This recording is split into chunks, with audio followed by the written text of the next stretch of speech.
In 1965, the Voting Rights Act was signed by President Lyndon B. Johnson. This act outlawed the discriminatory voting practices in the southern states.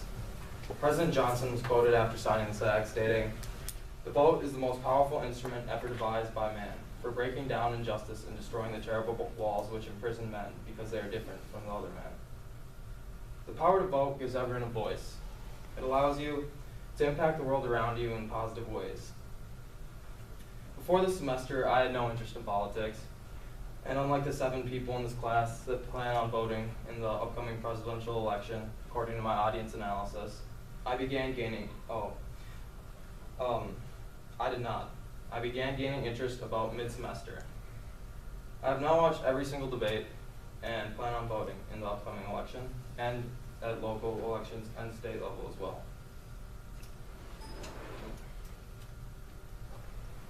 Today, I'll be discussing voting rights, why you should vote, getting educated on who you are voting for, and where you can vote. First, I'll be discussing voting rights and the struggle different groups of Americans went through to obtain these rights. According to Merriam-Webster Dictionary, democracy is defined as government in which the supreme power is vested in the people and exercised by them directly or indirectly through a system of representation, usually involving periodically held free elections. The right to vote should not be taken for granted. The Revolutionary War was fought because we were being taxed without representation. Democracy allows every person to be represented in our government. Even as a young country, free from Britain's rule, only white landowning males could vote. It wasn't until 1869 when the 15th Amendment was passed that this allowed African Americans to vote. But even though it was in our Constitution, black voting was still not allowed in many of the southern states due to Jim Crow laws.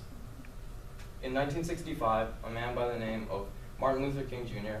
led a march from Selma to Montgomery, Alabama, to demand the needs for African American voting rights. That same year, the aforementioned Voting Rights Act was signed and allowed any citizen to vote, no matter race or ethnicity. Like African Americans and other minority groups, women did not have the right to vote in the U.S. until 1920. That was when the 19th Amendment was passed, with the help of many notable women that were fighting against women's suffrage.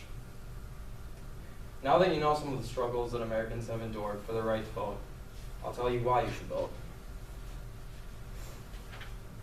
Voting affects how the society we live in today is ran.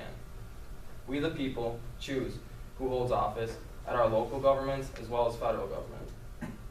By voting, you are picking someone to represent you in your government, someone who shares your same beliefs on such things such as social issues and economic policies. According to my audience analysis, 6 of you do not believe your vote in the presidential election mattered. Even if you think you have no say, because the Electoral College has more power than popular vote, but according to nationalpopularvote.com, there are 11 states where there's a state law for the Electoral College to vote based on popular vote. Wisconsin is not one of these states yet, but they are working to be one. Let us not forget we can influence federal governments in other ways, where our votes have much greater influence. Every 2 years, we elect Congress members and Senate members to our legislative branch. These are the people that we should be writing, because they can pass the bill to make it a state law for the Wisconsin Electoral College to vote in favor of popular vote. Thanks to James Madison and the Founding Fathers, we have a system of checks and balances that restricts any branch from having too much power. Even if the presidential candidate you voted for doesn't get elected, you still have some power. If the president tries to pass laws that you disagree with, members of the Senate and the Congress that you elected can strike down that law. And if the legislative branch passes a law that the president vetoes, well, the Senate and the House of Representatives can override that veto. This is why voting in local and state governments are equally as important. If our government officials, such as Senate and Congress members, are not fulfilling their expectations or not doing what they promised in their campaigns, we as citizens can propose a recall election to vote this official out of office. But if you want to avoid the whole situation, the best way to do so is to become educated on the candidate you are voting for. Getting educated on candidates is key if you want to be represented well. Getting educated. Uneducated voting can be dangerous. According to the Journal of Economic History, published on December of 2008, Adolf Hitler was elected by the people of Germany to what they perceived as an economic self-interest. Before voting, it's best to be educated on many of the candidates' views. This is obviously an extreme example, but nevertheless it illustrates my point. Some ways you can get informed are watching the debates, listening and watching to political broadcasting stations such as C-SPAN, or something as simple as a quick Google search on the candidate, just so you can get some simple background information. Now lastly, I'll be telling you where you can vote. Places where you vote are called polling sites.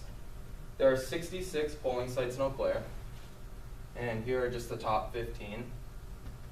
If you cannot make it to any of these sites on voting day, that's all right too. There are two other alternatives.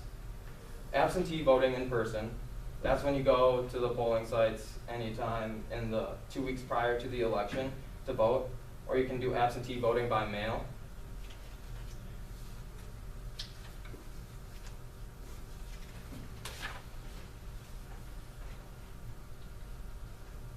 In conclusion, today we learned about voting rights and why you shouldn't take it for granted, why you should vote, and how to get educated on the candidates. Also, where to vote. To be completely honest, the more I look into government and how it functions, the more corruption I see. But we as American citizens have the power to change that. We're all blessed with the gift of democracy.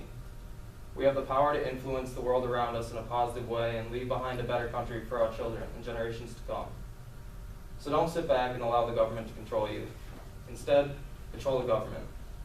Because we are a nation for the people, by the people. And the power to vote gives everyone a voice. So don't be quiet.